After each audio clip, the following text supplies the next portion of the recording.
कर्मों का फल। अस्पताल में एक कोरोना पेशेंट का केस आया। मरीज बेहद सीरियस था। अस्पताल के मालिक डॉक्टर ने तत्काल खुद जाकर आईसीयू में केस की जांच की। 2-3 घंटे के ऑपरेशन के बाद डॉक्टर बाहर आया और अपने स्टाफ को कहा कि इस व्यक्ति को किसी प्रकार की कमी या तकलीफ ना हो और उससे इलाज व दवा के पैसे ना लेने के लिए भी कहा। मरीज तकरीबन 15 दिन तक मरीज अस्पताल में रहा। जब बिल्कुल ठीक हो गया और उसको डिस्चार्ज करने का दिन आया तो उस मरीज का तकरीबन 2.5 लाख रुपए का बिल अस्पताल के मालिक और डॉक्टर के टेबल पर आया। डॉक्टर ने अपने अकाउंट मैनेजर को बुला करके कहा, इस व्यक्ति से एक पैसा भी नहीं लेना है। ऐसा करो, तुम उस मरीज को लेकर मेरे चैम्बर में आओ। मरीज व्हील चेयर पर चैम्बर में लाया गया। डॉक्टर ने मरीज से पूछा, भाई मुझे पहचानते हो? मरीज ने कहा, लगता तो है कि मैंने आपको कहीं देखा है। डॉक्टर ने कहा, याद करो, अंदाजन 2 साल पहले सूर्यास्त के समय शहर से दूर उस जंगल में तुमने एक गाड़ी ठीक की थी। उस रोज मैं परिवार सहित पिकनिक मनाकर लौट रहा था कि अचानक कार में से धुआं निकलने लगा और गाड़ी बंद हो गई। कार एक तरफ खड़ी कर हम लोगों ने चालू करने की कोशिश की, परंतु कार चालू नहीं हुई। अंधेरा थोड़ा थोड़ा घिरने लगा था।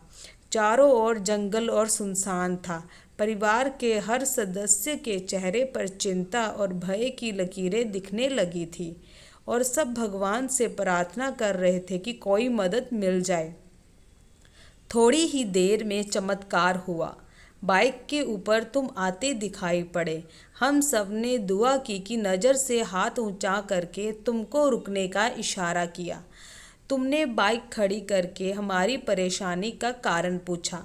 तुमने कार का बोनट खोलकर चेक किया और कुछ ही क्षणों में कार चालू कर दी। हम सबके चेहरे पर खुशी की लहर दौड़ गई।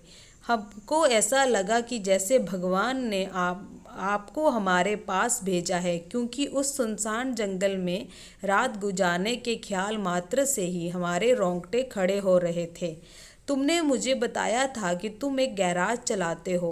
मैंने तुम्हारा आभार जताते हुए कहा था कि रुपए पास होते हुए भी ऐसी मुश्किल समय में मदद नहीं मिलती। तुमने ऐसे कठिन समय में हमारी मदद की। इस मदद की कोई कीमत नहीं है, यह अमूल्य है, परंतु फिर भी मैं पूछना चाहता हूँ कि आपको कितने पैसे दूँ? उस समय तुमने मेरे आगे हाथ जोड़कर जो शब्द कहे थे वह शब्द मेरे जीवन की प्रेरणा बन गए। तुमने कहा था कि मेरा नियम और सिद्धांत है कि मैं मुश्किल में पड़े व्यक्ति की मदद के बदले कभी कुछ नहीं लेता। मेरी इस मजदूरी का हिसाब भगवान रखते हैं। उसी दिन मैंने सोचा कि जब एक सामान्य आय का व्यक्ति इस प्रकार के उच्च विचार रख सकता है और उनका संकल्प पूर्व पालन कर सकता है तो मैं क्यों नहीं कर सकता। और मैंने भी अपने जीवन में यही संकल्प ले लिया है। 2 साल हो गए हैं, मुझे कभी कोई कमी नहीं पड़ी। अपेक्षा पहले से भी अधिक मिल रहा है। यह अस्पताल मेरा है। तुम यहाँ मेरे मेहमान हो और तुम्हारे ही बताए हुए नियम के अनुसार मैं तुमसे कुछ भी नहीं ले सकता। ये तो भगवान की कृपा है कि उसने मुझे ऐसी प्रेरणा देने वाले व्यक्ति की सेवा करने का मौका मुझे दिया।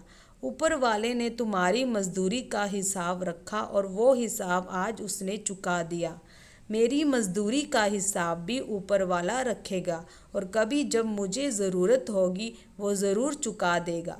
डॉक्टर ने मरीज से कहा, तुम आराम से घर जाओ और कभी भी कोई तकलीफ़ हो तो बिना संकोच के मेरे पास आ सकते हो। मरीज ने जाते हुए चैम्बर में रखी भगवान कृष्ण की तस्वीर के सामने हाथ जोड़कर कहा कि हे प्रभु, आपने आज मेरे कर्म का पूरा हिसाब ब्याज समेत चुका दिया।